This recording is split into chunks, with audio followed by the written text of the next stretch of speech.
So yeah, when Bell got real close to Kyle going down the backstretch, I took a second to think to myself. I was like, man, I hope Seth is in Vegas so Kyle can pull this off. Were you in Vegas? I was not. Kyle finally figured out how to win when I'm not there. All right, good. His lessons are over. Seth was Mr. Miyagi and Kyle Larson to all his wins this year. Chuck's about to die. Anyway, welcome to the Big Motor Small Blade podcast. I'm Buddy Pulley. I'm the Reverend Buddy Pulley, certified ass man. And I got a cup of Sunny D. Fuck you, Abby. And I'm Seth, and I've got a Coors Banquet shirt and beer at the same time. Fucking Gomer. I'm Chuck, and I got a hamburger steak and some Coca-Cola. Chuck is shoveling meat in his mouth.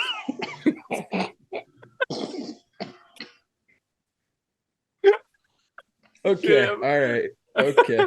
All right. And I almost killed Chuck just now.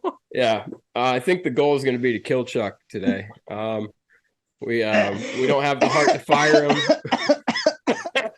My God. Almost choked like 3 times. So did Kyle Larson. Yeah, I did. Okay.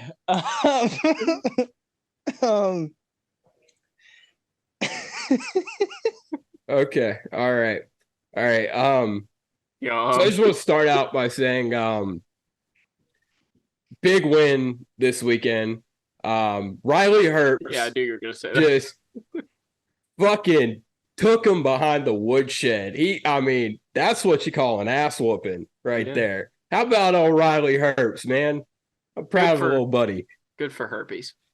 I mean Herbst. Stop calling him that. On that note, the only thing I could think, because I didn't watch the race, first thought that went in my head, because I was watching football, I was like, man, I wish Riley Herbst had played college football so I could start the Herpes for Heisman campaign. That's the only. This man just drove his heart out for this win, and we're just roasting him. Y'all are just roasting him. Let's be clear. That's the only thing I could think of. Other than that, good job, Riley. Hey, man, I was 14 seconds too. Of all the ways for Riley Herbst to win a race, you just kicked him in the dick. Like, I mean, what? Yeah, monster performance for sure from Riley Herbst there.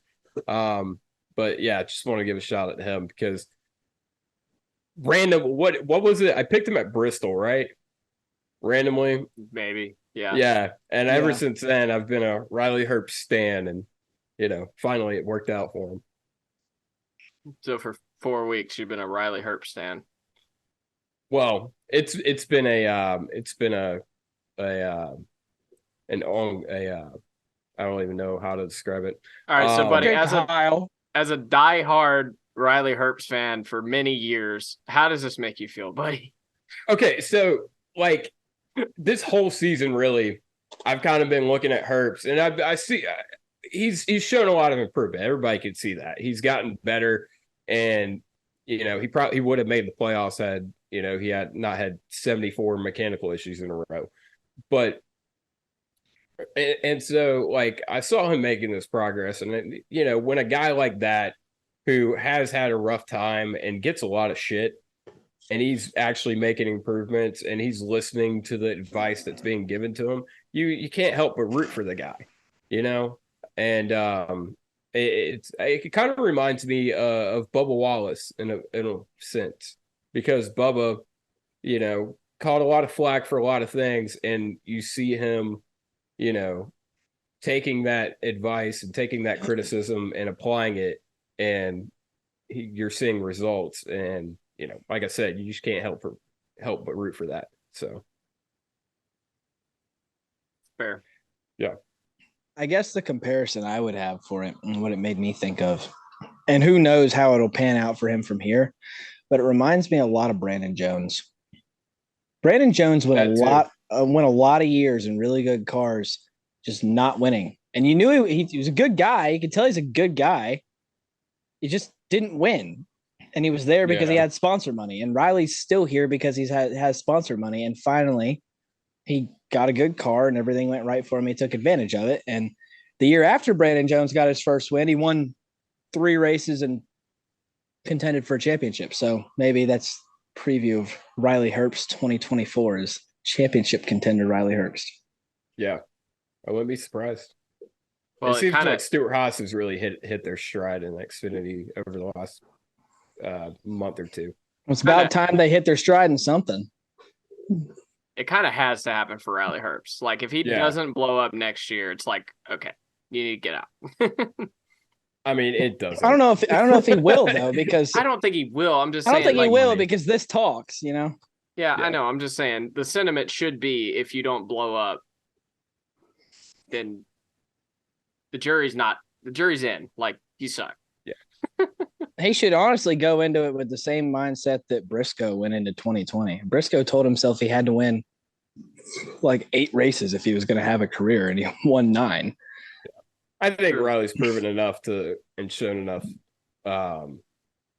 improvement, and I think he's putting the finishes together where the car should be a lot of times. And so I mean, I think a lot of people see that, so I think it'll be fine. Obviously re-sign. So but getting into the Cup race, ain't it funny how Chase Elliott's car didn't have a blacked out greenhouse and all of a sudden he was terrible? It was also a backup car. I know, but it's just an odd coincidence. Considering the random paint scheme change William Byron had a couple weeks ago. They've had a couple of those. That car he drove today was black at Bristol. Oh, fuck. Ignore that. All right. What? Yeah. It's on silent. Alarms, I guess, don't care. Anyway. No, alarms are a different setting, Chuck. Come on, you know this. Do I? Apparently not. You do now. What were we talking about? We were talking about Chase Elliott and William Byron and how Hendrick fired their graphic designer and told Chad to start making cars that pass tech. I mean, like the car showed up with a black greenhouse, it's the same thing they've been doing.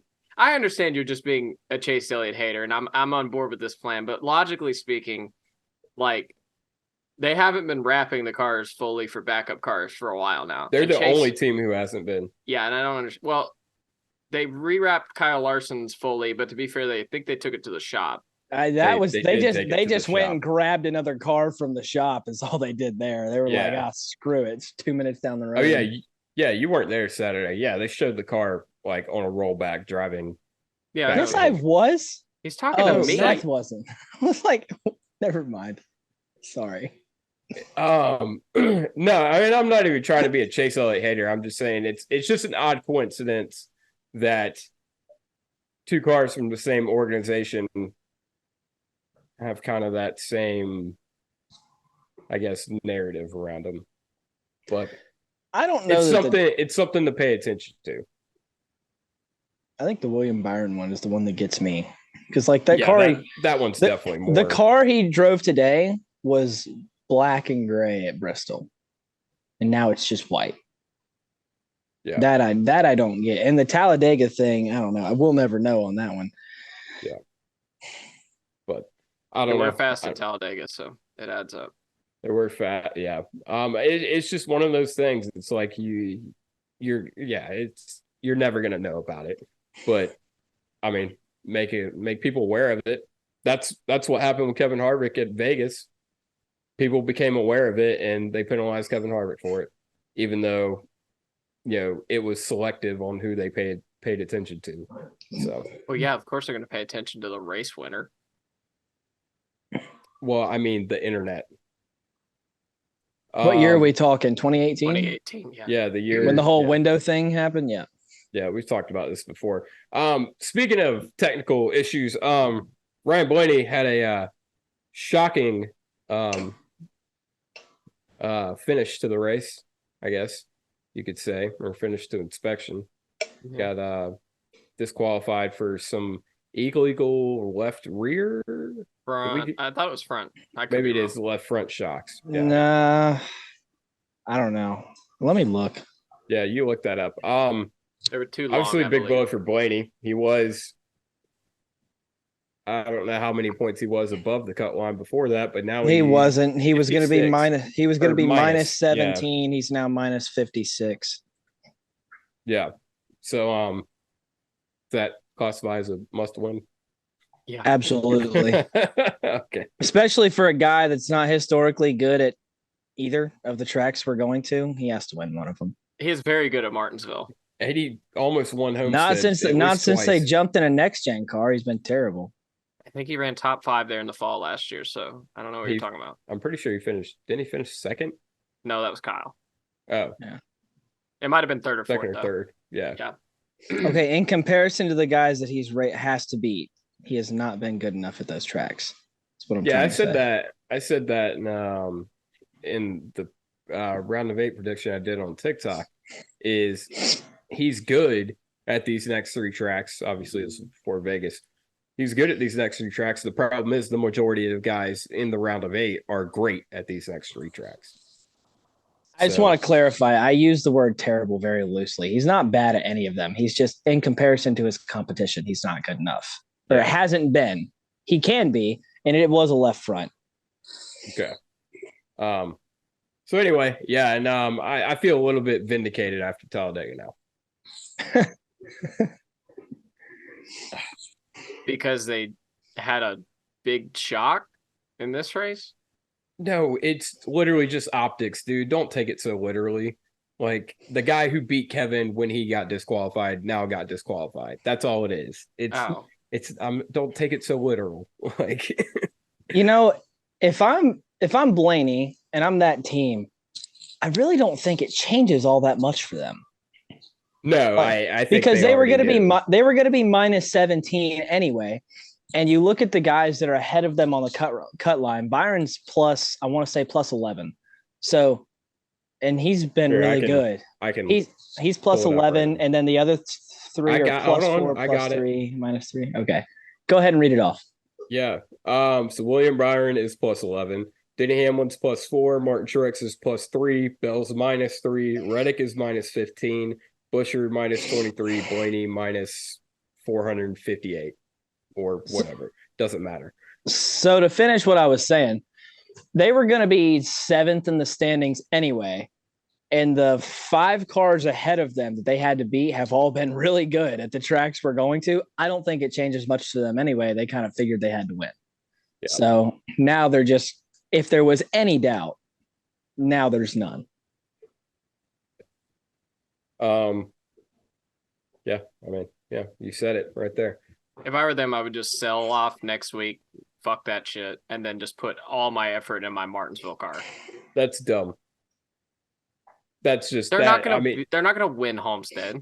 You never know. These late race restarts, whatever. You've seen how many fucking dubious wins William Byron's gotten this year by running 5th and then a caution comes out. I mean, you never know. You can't throw in the towel.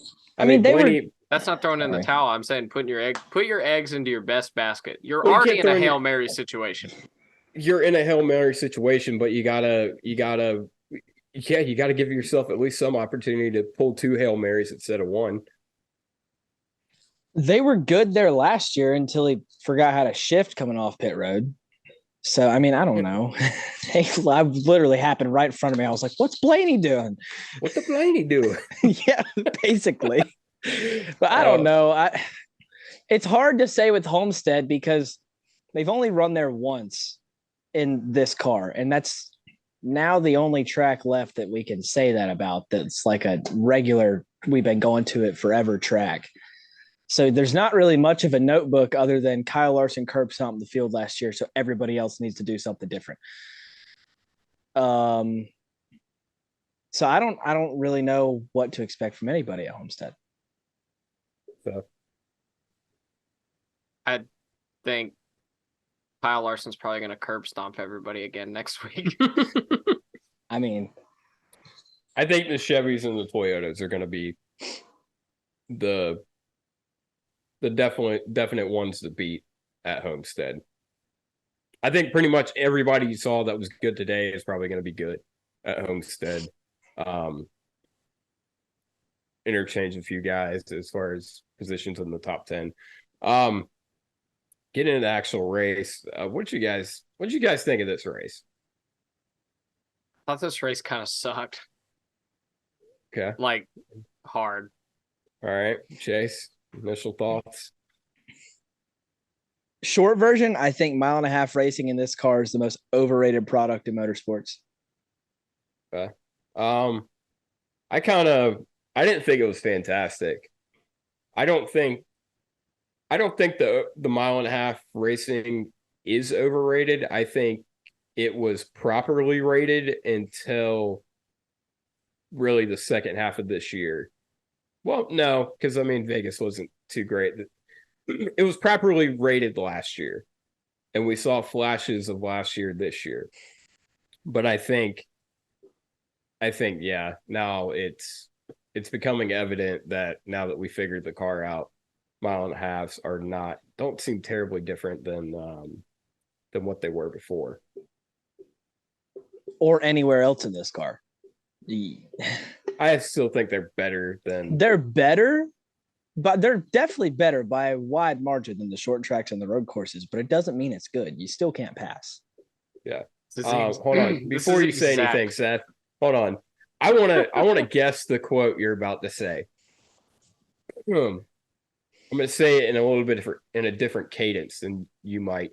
Put more horsepower in the fucking cars. That's what I want them to do. It isn't that fucking hard. I think that's exactly what he was going to say. I remember watching that. This is indeed the exact conversation we had at the end of last season. Yep. And I said, a lot of these races don't look that much different to an old 550 race. And I'll stand by that. They still don't. They need to put more fucking horsepower in the cars. That's what they need to do. It isn't that fucking hard. Good man. Yeah, I mean, really, and that's the thing is I think we have a decent car. We just need more horsepower. Yeah. A lot of our problems come down to the cars are too stuck. There's not enough driver input and maybe a little too much mechanical grip. But I think if you fix the horsepower, that'll put more driver input into the cars. That's the frustrating thing to me when I'm watching it. I'm sitting there watching the top, I guess 6 or 7 run like within 2 seconds of each other. And while on paper, that's kind of cool. When you really watch it, the guys in 3rd and 4th are sitting there like faster, but they can't do anything with it. Yeah. And like, I don't know. That's just really not that fun to me at all. I mean, you got to look back to like 2014 package. We had a lot of downforce, a lot of horsepower, probably had a lot of mechanical grip. I don't know. I wasn't too keen on all that back in that time. And it produced really good racing. So I think the lone culprit here is the horsepower. Yeah, because even with all that grip we had in the cars, the driver input was evident. Yeah, in that car. Chuck, I don't really have much else to say. Seth's right. It's about earlier. There was like the top 5 were running within 2 seconds of each other, but Ross tried to pass Bell for the lead for like 20 laps and couldn't get around him. And then at the same time, Larson was trying to pass Brad for 3rd for like 20 laps. He got to his inside door to door with him like 5 times and just couldn't pass him. Yeah.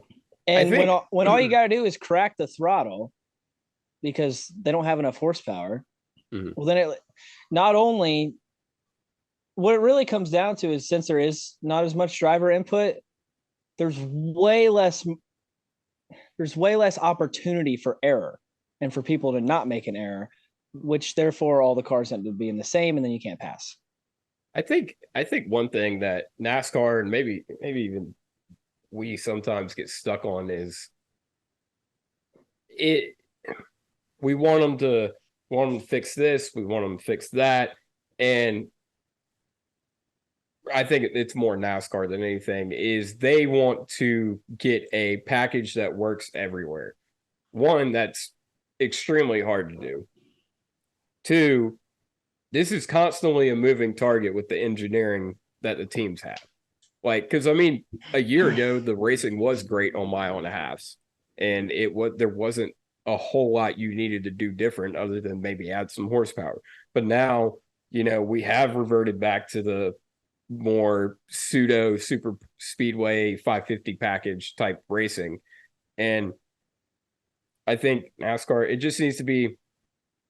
They need to obviously fix the short track and road courses, but then after that, let's keep moving. Let's try to figure out something different for the mile and a halves, because I don't think it's on an uphill trajectory, at least.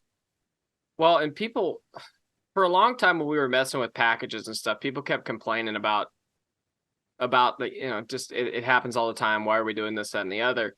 I think the best example of why we need to keep moving the goalposts around is what IndyCar is right now. Now, obviously, they're going to a hybrid engine next year, so it'll be a little bit different. But up until recently, we've had the same thing basically for like 5-6 years now. Yeah. And it's gotten stale. Yeah. Really, really stale. So, and that's what we've seen, not to that extent, but that's essentially the progression we've seen with the mile and a half racing in the Cup Series. Last year, best thing we've seen in years, arguably, or most likely. And now it's pretty much back to normal. You got to keep moving that goalpost in racing. The engineering departments are just too good in these teams. And here's the thing: it's like the biggest argument to it is the money aspect to it. Is we don't want to cost the team so much more. Look, dude, Spire's buying $40 million charters. I'm sorry, this isn't we have officially established that this is the Cup Series is not a series for the penny pinchers. Like this is big dog shit. So like if we're gonna put all this money into it, we better keep pushing and make sure the racing product is better. Because ultimately that's what puts asses in seats. So. Also, we've seen in pretty much any industry, you have to spend money to make money. So continuing to make measures to cut costs is all it's going to do is make racing worse. And at that point, you're going to see less revenue. So the cut costs are not going to have the effect that the desired outcome, put it that way. Yeah. Nothing has had the desired outcome. Go ahead, Chuck. Yeah. My biggest issue with the horsepower thing is this all started because they said they were chasing other OEMs. Where are they at? Exactly my point. They're not here. Yeah. And guess what? It's been way too many years of them not being here for us to not go back. Because if you're just going to have the three that you've had for years now, you might as well put a better product on with them rather than what we've been stuck with. We've been talking about chasing new OEMs for almost 10 years now. Dodge has almost come back like 5 times, apparently. So they say. But they moved in a direction where they moved to a series where they could show off more horsepower.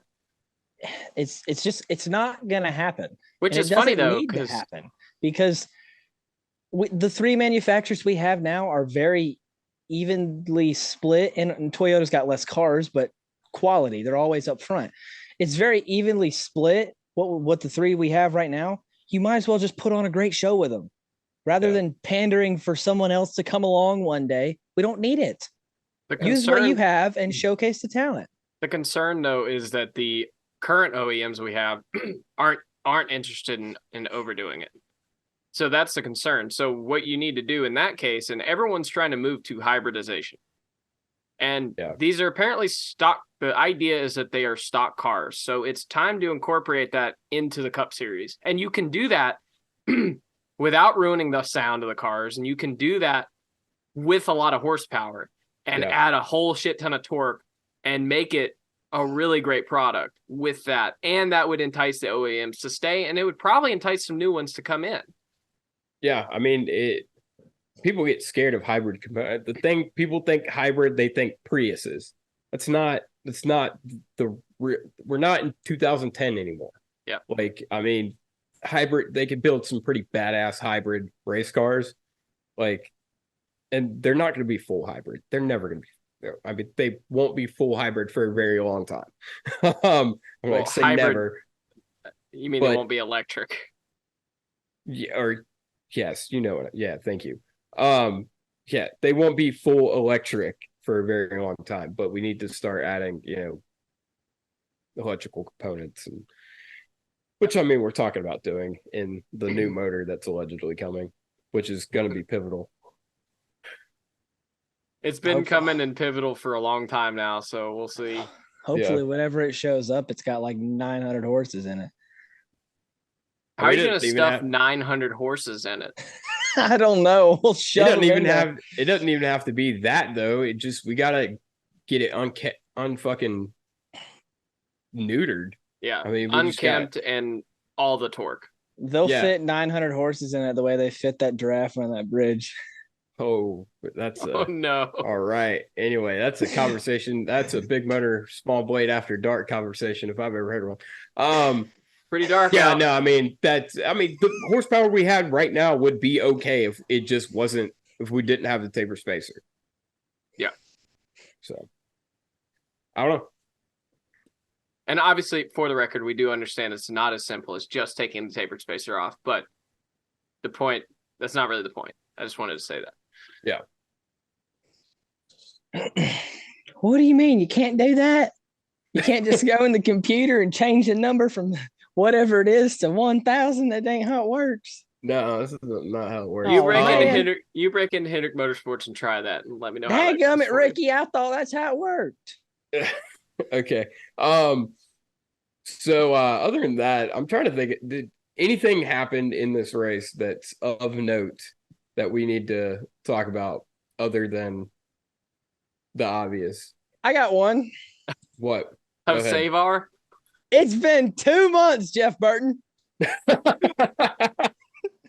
Why in the fuck has somebody not told that man that he is saying Carson Hocevar's name wrong?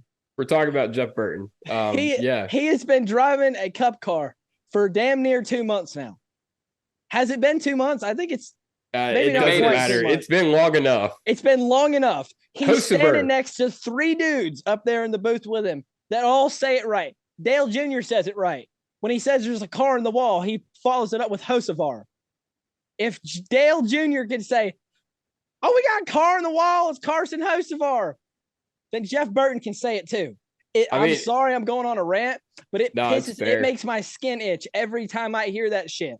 Like, I wanted to scream. Well, he said it back to back 3 times on a restart today, and I about threw my remote at the TV. It is so annoying. Who do you think could say it better, though? Jeff Burton or his brother who couldn't say cat skid steer loader? To be fair, cat skid steer loader is kind of a tongue twister. Yeah, but Jeff Burton could say it when he was sponsored by Cat. It's true. Yeah, but he can't pronounce Hocevar. Hang on. In the semi words of Dale Jr., you know you're a dumbass when you can't pronounce something Dale Jr. can. Yeah. Well, I imagine seriously. Ward would say, he'd say, Hocevar. I'll ask Ward. I'll get mom to call him up and ask him. Wall button be like, that's Carson Hocevar right there. Yo, that's remarkably accurate. Yeah. I don't know what his deal is. My dad said he's gonna start calling him Hocevar next. Hocevar? Stuart Hocevar. I wouldn't be surprised. Oh my God. Other than that, I don't have anything else to talk about. Those tire problems were. Oh, hang on. I want to shit on Rick Allen now, real quick. Okay, he still doesn't understand how why tires break or wheels break off and how tires fall off. I love that you're pointing this out and I'm the one who pointed it out. It didn't sound like you were going to point it out, so I'm mentioning it. I had forgotten about that. Yeah, he just the amount okay, this is just a thing in NASCAR for whatever reason. I don't know. I don't really watch too many other sports, but our commentators are not great. We have Dale Jr., Steve Letarte, they're great. Mike Joy was a national treasure. But everybody, even Burton's fine. Everybody else is kind of bad. Like Rick Allen is not good at all. I got 2 Rick Allen moments from the day. My 2 favorite ones. He called Kevin Harvick a Hunt Brothers pizza. He did. Let me regroup for the he second also one. That was he pretty also good one. said in practice that Kevin Harvick has been sponsored by Hunt Brothers Pizza almost his entire career. No, he has. He's cutting out of like 13 years of his career. How many years has Kevin Harvick been in the series? I don't know he's been in the series. This is 23rd year. 23. So 23. If it's been 13 seasons, that is technically 11. Most of it. 11? What? Okay, no, he said almost. He said his entire career. Yeah. Almost, which means almost that's over half. No, that's not what that means. Almost is that's at not least what that 3/4. means. Almost is at least 3/4. Almost his entire career would be like 20 years of his career, and it hasn't been that. Just means 51. That's such a nitpicky thing. But what was your other thing, Chase? My other thing is I don't remember what restart it was. I'm trying to find the exact quote from our group chat. I think I'm just going to try to say it off the top of my head. Oh, here it is. Some cars took two tires, and instead of saying they took 2 tires, Rick Allen just said they took a twosome. And I was like, what? What are we talking about, Rick? Like he corrected himself so fast. He was like, I can't even say he was like, and we got some guys that took a two tires, and I'm like, Rick, what are you thinking about up there next to Steve? Dude, it's Yeah, I feel bad for Rick because Rick's a really nice guy. Like he's such a nice guy. He gives us quality content. Yeah. Quality bloopers. Rick is a good guy. He liked my tweet when I just sent him, the population of Prosper, Texas. Yeah. No, I mean he's a good guy. It's just every time he asks Steve Letarte a question, he's like, "Oh, this will be insightful," and Steve's like, "Yeah, that's what that is, Rick." Like, I do genuinely like. I think my favorite commentator in NASCAR right now is Steve Letarte. Steve Letarte's very good. I love Steve Letarte. He's great. And I really don't think Rick's really that bad. I think he's that bad. He's really bad. No, he's really bad. He's aggressive. Goes around. Okay. No, he's not terrible, but he gives us so many things to laugh about.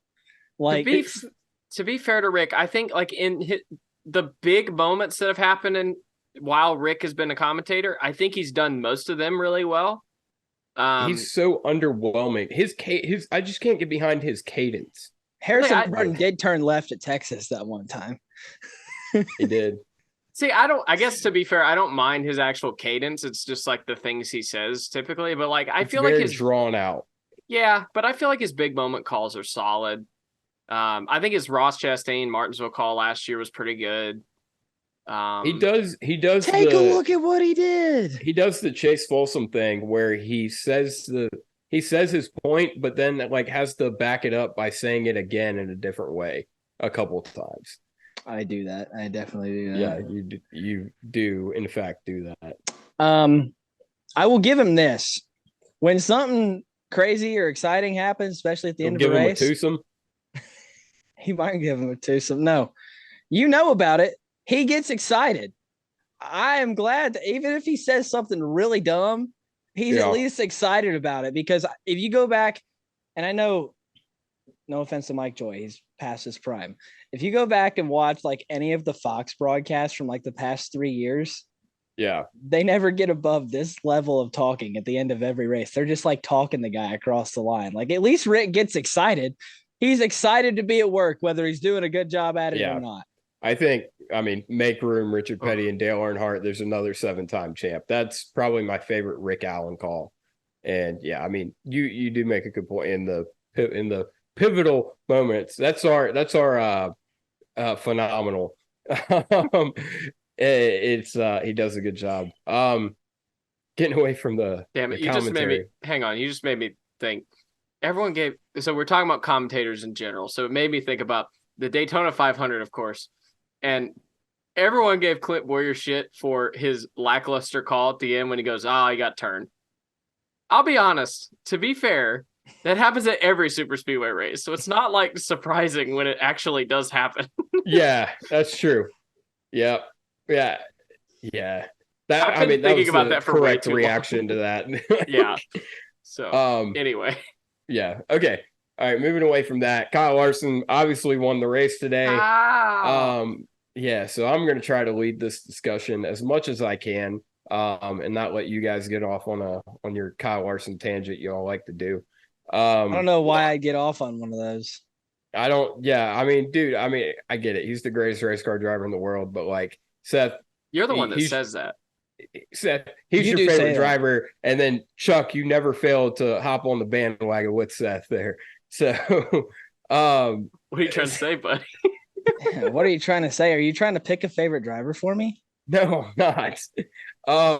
Gosh, let me like I who think I you've want to done like that and for dislike who yourself. I want. Yeah, I pick my drivers here, not Buddy Pulley. Okay, all right. All right. Chase _ Folsom 5. 1-9. Huh? 1-9.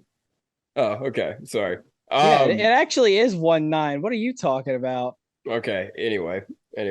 I got a picture of Carl right there. Can't see it. You need better lighting. No, it's okay. Can we get back to like podcasting? It's time to continue the Big Motor Small Blade podcast. Okay, Kyle Larson won today. He's going to the championship round. By the skin of his teeth. All right.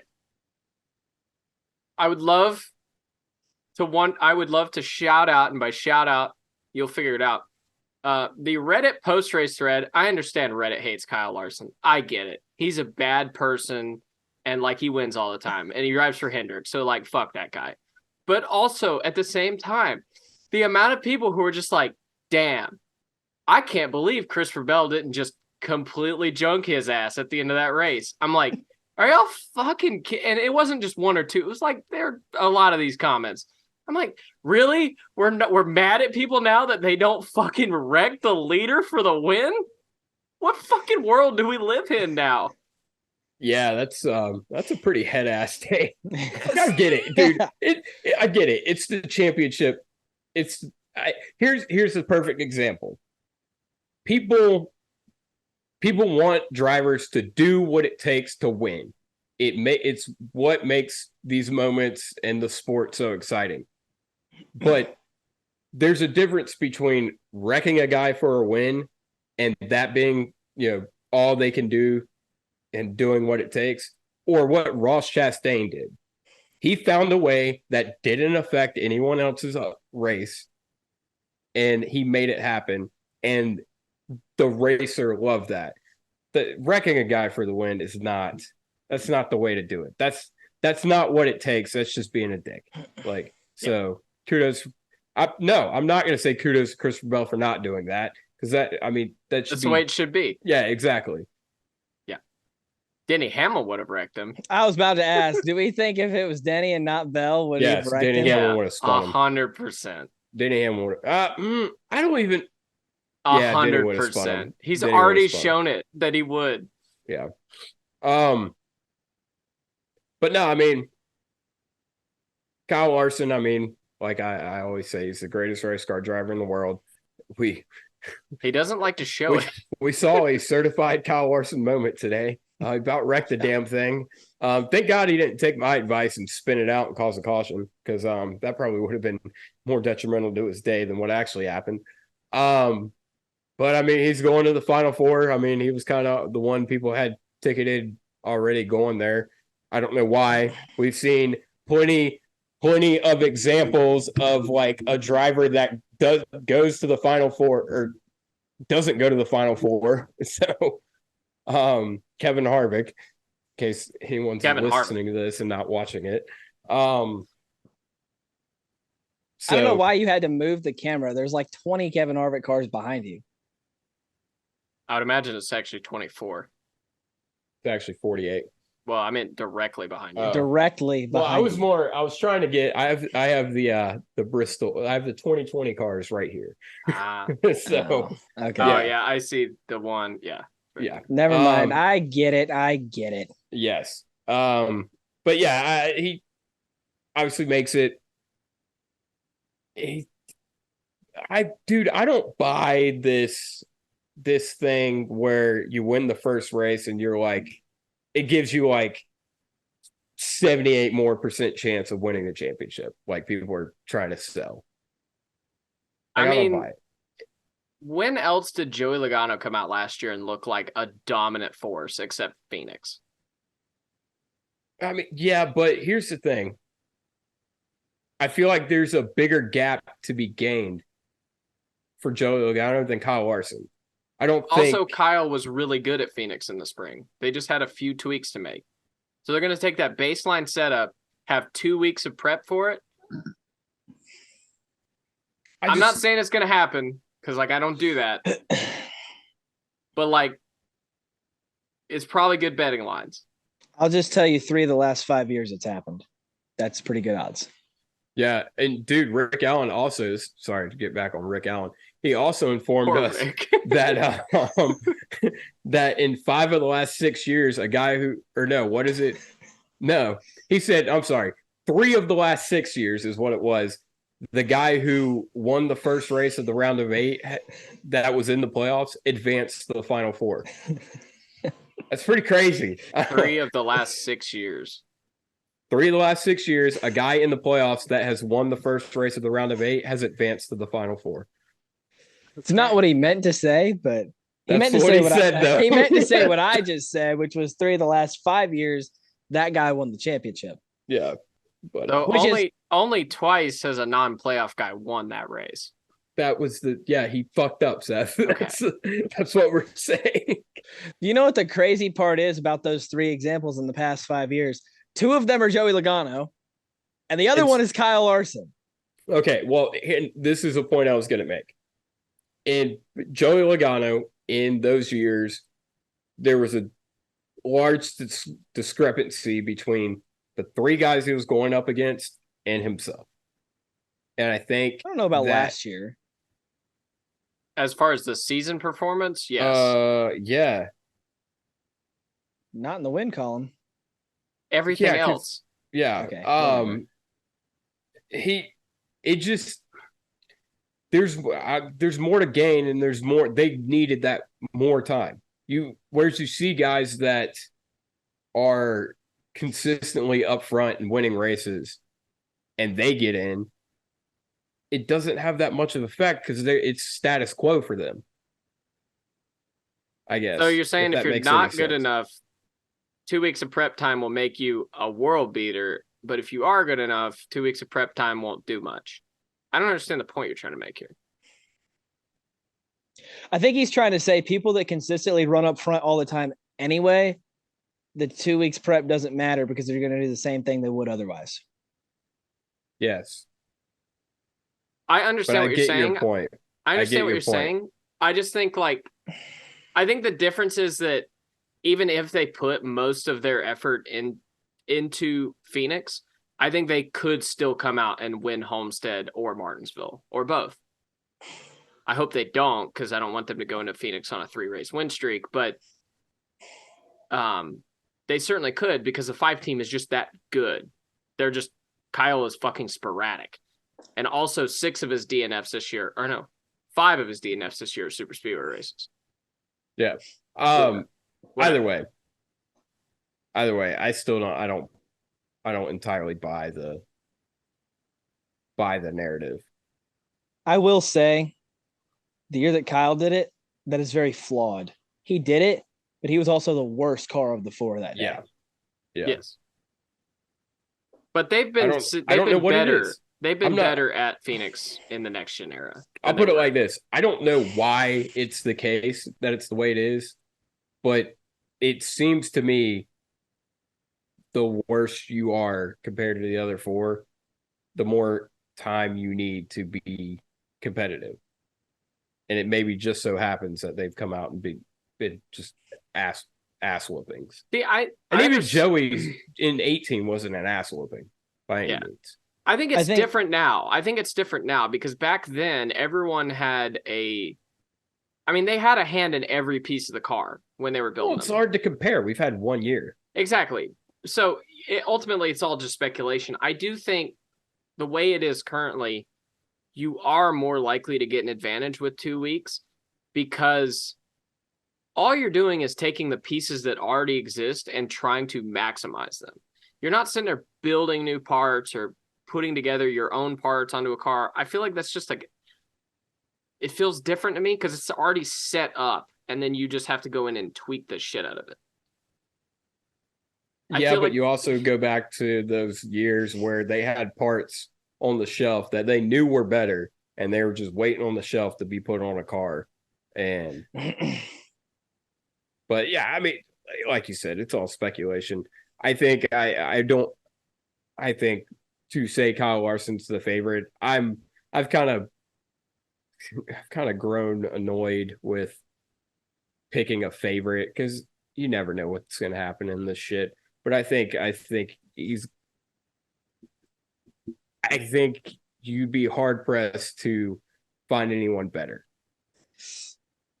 I will say, anybody that thinks because they won today, they're just gonna roll over and wait for Phoenix is delusional. Especially, I don't think they will. Especially with Homestead next week. You don't think he wants to win there? Well, I mean, he did in 21. He won 3 in a row, skipped Martinsville, and then won Phoenix.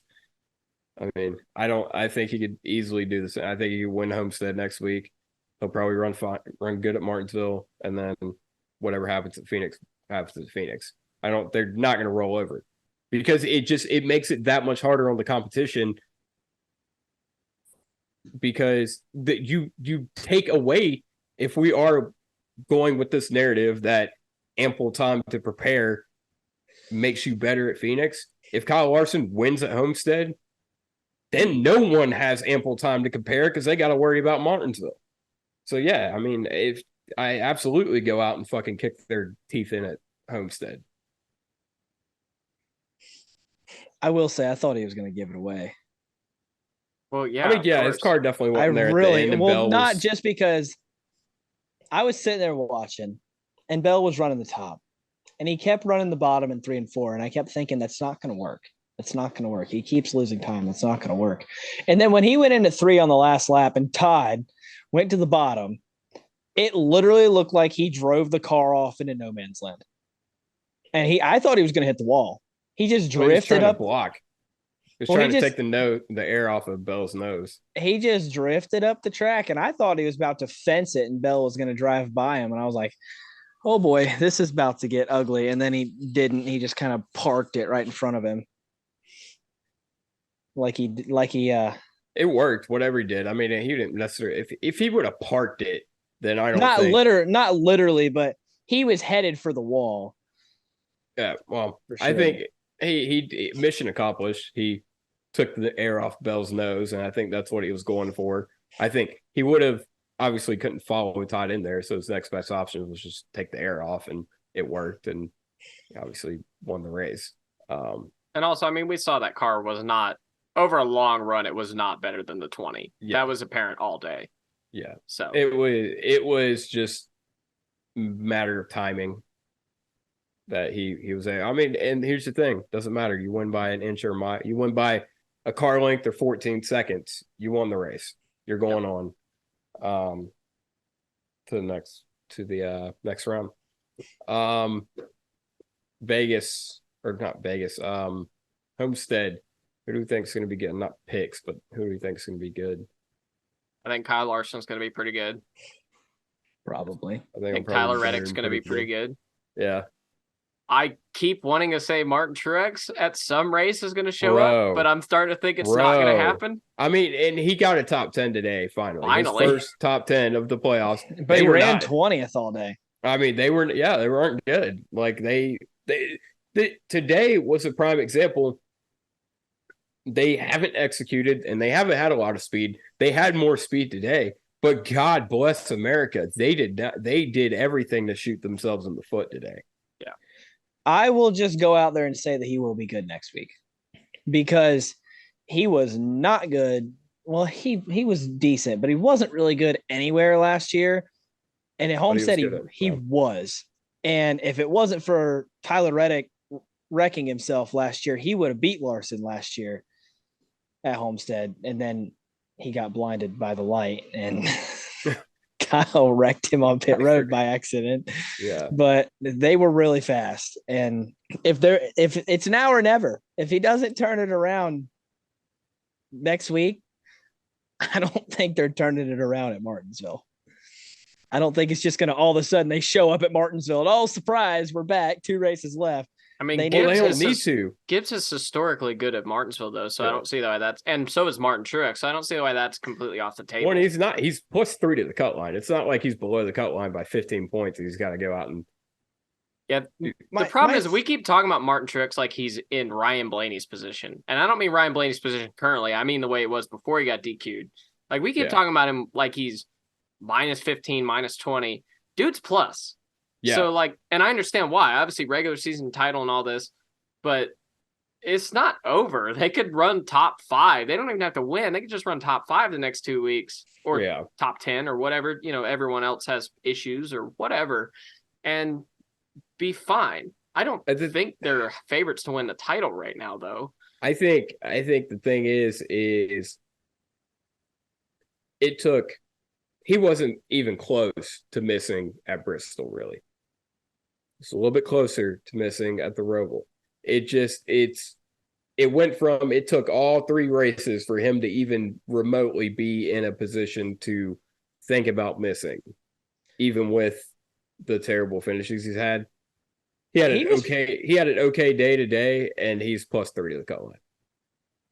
He was pretty close at Bristol. Oh yeah, he wrecked at Kansas. I forgot about that. He came into Bristol below the cut line, and if Kevin Harvick had showed up with anything better than a street stock, he wouldn't have made it. Yeah. Okay. Well, I'll put it like this: it took him having really 3 terrible weeks, then 3 mid weeks, and now, I mean, his buffer's gone. Like, whatever buffer he had coming into today. What? I'm laughing at what I said. Yeah, dude. It's true, though. He made it by like +5, and Harvick was running dead last. And you're like, it's like, you know, the meme where it's like hitting the thing with a stick. Come on, do something. Yeah. That was Kevin Harvick at Bristol. Yeah. But no, I mean, yeah. We all do. Sorry, buddy. Sorry to bring that burn up again. You're a dick. Kevin Harvick's driven like around the fucking earth globe like 4 times or 14 times or something. I don't know. There's some number. So now we know Kevin Harvick can indeed drive over water. Yeah. Yeah. Well, okay, never mind. He didn't do that very well at Texas. I think what you said was just worse than what I said. Yeah, I think it was. Okay. All right. So y'all have fun doing the rest of the show. I'm gonna for the record, he did even worse at it at Coda. So I'm gonna sit back here and drink my Sunny D. Go ahead. All right. The official sponsor of Kevin Harvick. Official sponsor Kevin Harvick. Yep. The official breakfast drink of Kevin Harvick. There we go. That's fair. It's good. Kevin has a breakfast drink and an after work drink. Now, we don't know what his lunch drink is, but I'll just assume it's water of some kind. Either that or he's stealing one of Riley's monsters. Jesus Christ. All right. I need to get back in this. You guys, holy shit. Our combined 3 brain cells can't run a podcast. This was a great conversation going. I don't know why you had you just had to ruin it. This has gone off the rail. This has been horrible. Kind of like this race. Horrible, no good, very bad podcast about a horrible, no good, very bad race. Yeah. Wasn't that bad, but yeah.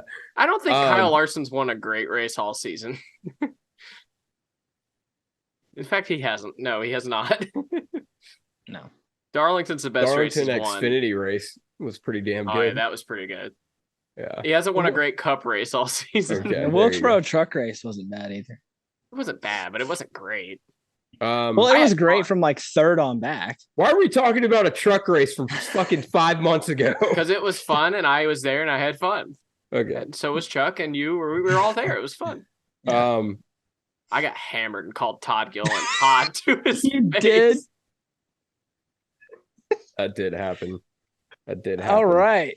And my little brother was like going to town on some army ropes in the background for like 10 or 15 minutes. Yeah, Seth tried to go to town on them army ropes, but I did for like 10 or 15 minutes. What the fuck you talking he about? did the same as Chunk. Keyword Chunk, not Chuck. Chuck didn't do it that day. yeah. No, I mean Seth. So my drunk ass was like, buddy, I bet I can pull more than you. You were like, yeah, sure, go for it. And I just sat there and talked to this fucking army dude for like 10 minutes. And he finally goes, all right, you're good. And I was just like, buddy, get over here. And you were like, fuck no. Yeah, that was I took advantage of your drunkenness. I was like, yeah, you go over there and do all that shit, and I'll go after you. Yeah. What are we talking about? I don't know. Talking about NASCAR. This race sucked. Okay. All right. Did anything else happen worth talking about today? I don't know, dude. I think we're talking about the playoffs, but I don't know. Look at the grid and put them in a hat and shake them around a little bit, and you'll figure it out. One of them's gonna wreck next week. That's my prediction. Wow. Bold prediction. Wow. Pull it out there. Watch, it'll be Kyle Larson and be like, well, that didn't have any effect on anything. Yeah. All right, cool. Who do we we'll get right into it. Who do we get for Sundress and Dumbass? Sundress, dumbass. Sundress, I went with Herbst. No. Jesus Christ. If anybody would like to come co-host the Big Motor Small Blade podcast, there's going to be 2 openings next week. Must know how to edit. Yeah. Chuck, do you have a Sundress?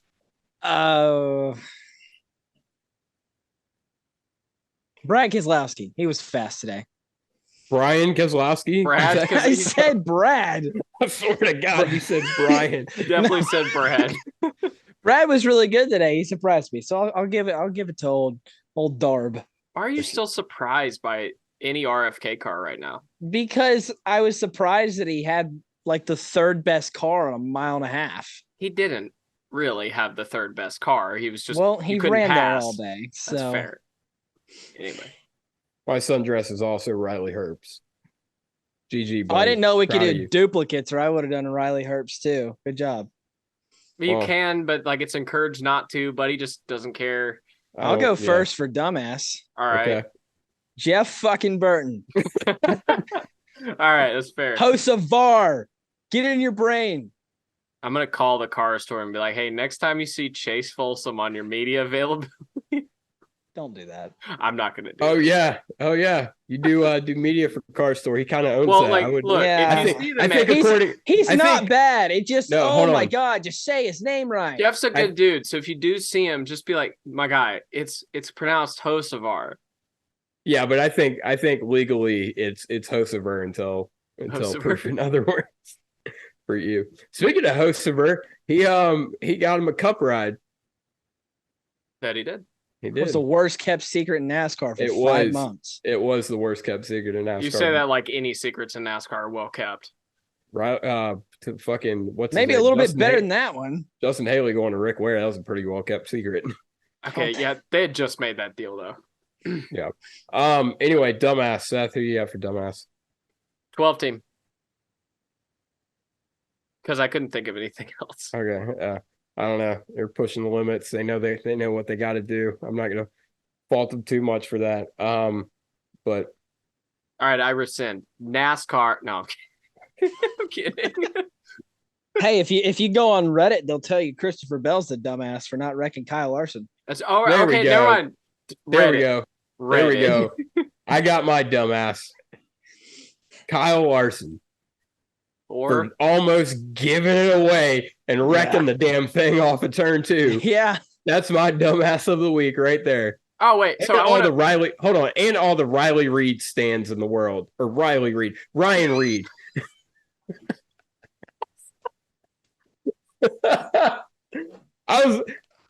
the fuck? Oh shit, About that's those what Riley openings. Reed is. About those podcast host openings. Might just give the whole show away. Big Motor Who wants it? Small Blade podcast is officially for sale. Oh. All right, I want to rescind while we recover from that. Let me finish my thing. Okay. I want to also myself, but all the Ryan Reed stands.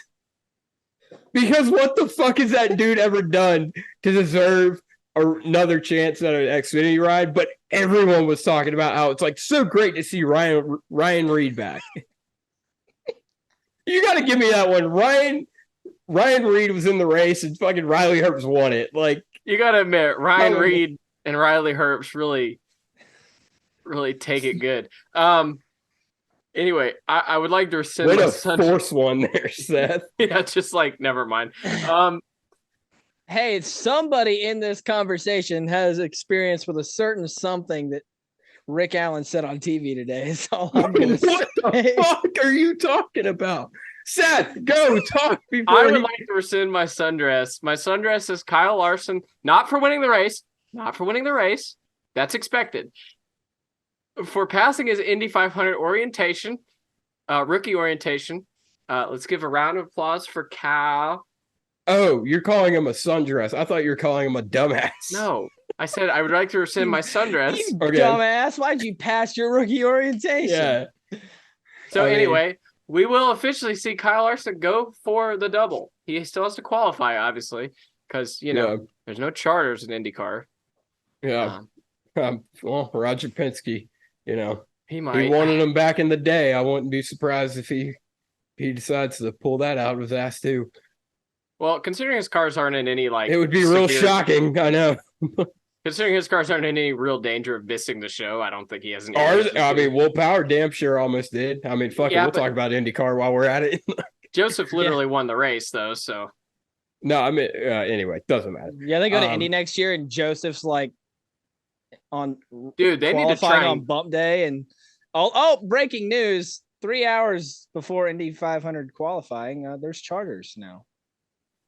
Roger's just like, surprise! You can't defeat me. You brought up Joseph Newgarden. They need to try and get him in the Brickyard 400.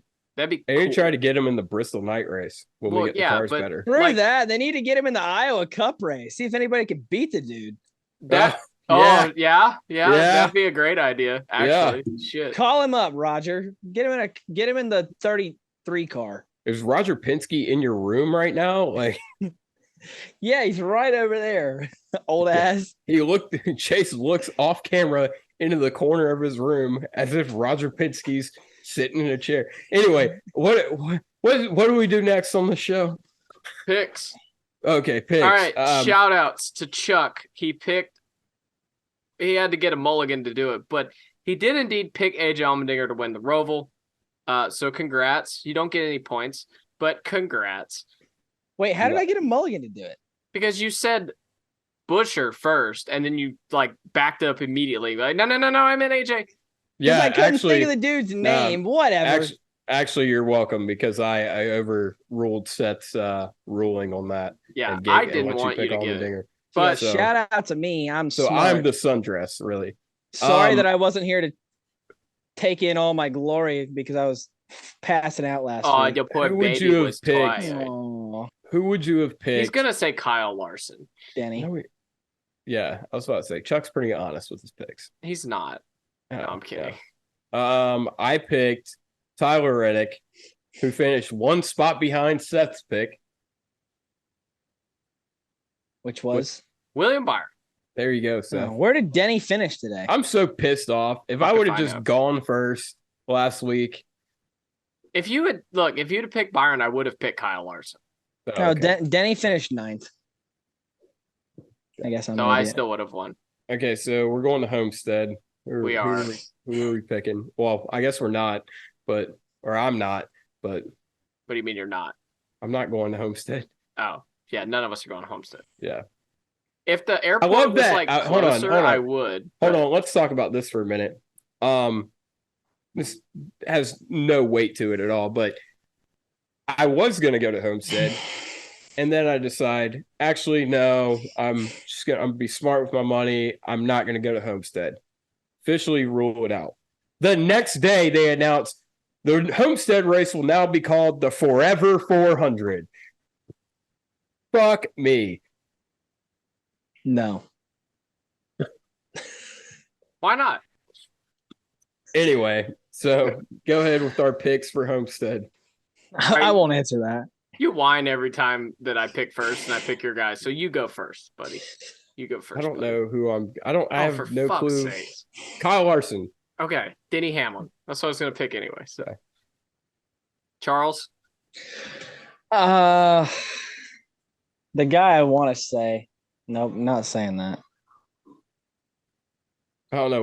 We've said some real fucked up shit on this podcast. You can say whatever you want. I'm not gonna say it because then Seth will be like, "Oh, that's your pick." Yeah, if you pick him, then he's your pick. I don't think that's an absurd expectation to like stick with the pick you made 6 seconds earlier. It was, yeah. I'll just take Reddick. Okay, Right, that's fair. I was gonna say Truex, but I don't have any faith in that team at all right now. that's fair. Yeah. Be interesting to see. I didn't think Homestead last year wasn't a fantastic race, but that was more. I think that was more or less because Kyle Larson just absolutely took him behind the woodshed. So I'm excited to see what this one brings. I will say, can confirm, one of the craziest visuals I've ever seen is Kyle Larson exiting turn 2 while William Byron was in second crossing the start-finish line. That was pretty wild. I have seen something similar at Homestead before. I've seen something similar at North Wilkesboro this year. Yeah. Well, yeah. I watched Cole Custer win an Xfinity race at Homestead by like 17 seconds. I watched Cole Custer win an Xfinity race that didn't reach halfway. And we did. I guess Cole Custer wins some weird Xfinity races, huh? I guess. Anyway, Homestead. That's it. Let's Dale Jr.'s winning the Xfinity race. Oh, yeah, Junior's coming back. Oh, Mark shit. it down. Write it down. Junior's coming back. Oh, fuck. I just won at Homestead. Put all your money on it. Junior's winning Homestead. All your money? All of it. All $5 you got in your pocket. Damn right. All right. I'm putting this podcast. I do not up condone sports betting, just so you know, but Yeah, we live in North Carolina. why do you not condone it? Sports betting? I do not promote sports betting. Whatever, Okay. however you say it, I don't. Sports betting bad. It's Don't not do bad. it. Why is What? it bad? Yeah. Wait, I thought it was illegal in North Carolina. Okay. Yeah, but you could still like appreciate it. We're not a North Carolina. I mean, we are a North Carolina based podcast, but we have You know what I'm listeners all over trying the to globe. say? If it's illegal, don't do it. If it's legal, have fun. I don't care. It's not my money. You can technically do it if you go to like Bank of America Stadium or like Harris Cherokee or some shit, I think. Okay, well, whatever. Do Get it your legally. facts straight. Legally, go down the street to wherever you're allowed to do it and take $5 out of your pocket and put it on Dale Jr. Where did we get off on this tangent? I don't I know. don't know. That's put money Doug's on Dale worried Jr. about getting Yeah. sued or I'm something. putting the entire podcast on the damn. You only own line. half the podcast. That's so you like can put 3 your quarters, half. dude. That's like 75 cents. Oh. Yeah. No, dude, we're worth at least $1.50. Are we? Not after today. No, we're not. No, we're not. You were talking about Riley Reid stands. You didn't have to like remind everybody of it. You didn't have to bring that You're up. gonna cut that anyway. No, it's staying. Oh, Yeah. okay. Yeah. Good stand. Go ahead All and end right. the show. Go ahead. This has been- I'm Buddy Pulley. I'm Seth Um, Dolby. He's not going to be on the show anymore. This has been the Big Motor Small Plate Podcast. We'll see y'all after Homestead. That's All not right. true. Shout out to all the Riley Reid stands. God damn it.